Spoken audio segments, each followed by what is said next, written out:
You recently published the findings of a survey about the key pain points that dealerships are facing. Tell us about those findings. What are dealers facing, and how do they differ from what you saw going into 2024?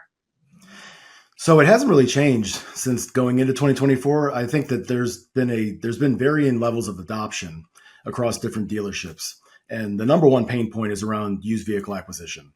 So as we're talking to dealers, there's a lot of dealers that are reinventing that department in ways similar to how BDCs were reinvented in the 2000s with the internet, as it was becoming more and more prevalent. And I think that every dealer, for the most part, is very good at selling cars, but not every dealer is good at acquiring vehicles.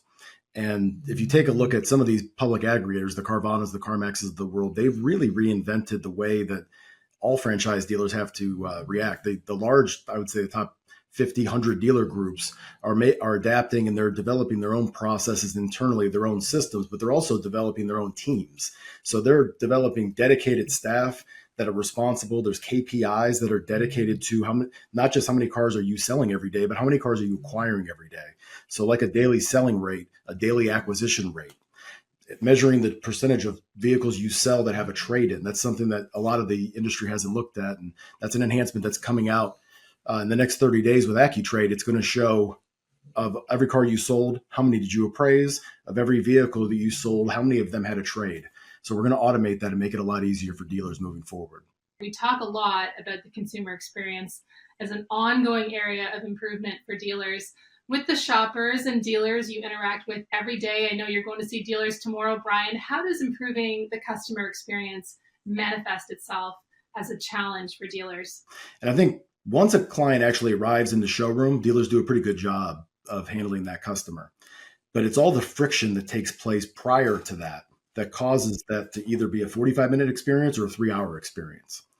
And one of the things we're working on at Cars Commerce on our overall platform is being able to break down you've got a road to the sale inside the showroom, meet and greet, selection, trade appraisal, credit application, uploading documents and all that sort of thing, sales menu, manager introduction. But we don't measure that in the same way with the online experience prior to the client submitting a lead form. So using Google Analytics and Google Analytics 4, you can see, and we see it on Dealer Inspire websites and all across our platform, what percentage of the clients bounce at the selection. How many clients bounce because there's too much friction in the trade process. There's too many questions, not enough questions, not enough information.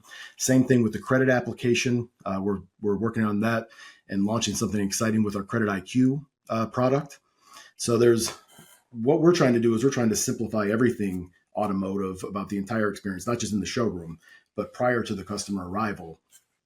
That's great. I mean, I want to ask you, how have you found the feedback? What kind of feedback do you get from, the dealers that are using it on a daily basis as it's intended?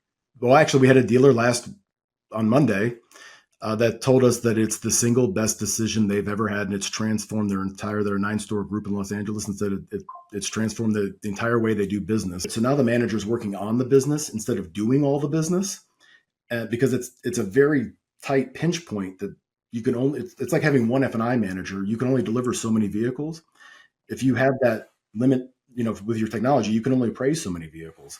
And I think that's probably the biggest, dichotomy that everybody's trying to fight against, why they can't source more used vehicles. It's the number one pain point, but it's also the most easily fixed. And I've seen, dozens and hundreds of dealers that have fixed it, and their profits have doubled or tripled because they're not buying cars at the auction. It's definitely a win-win because it's more efficient.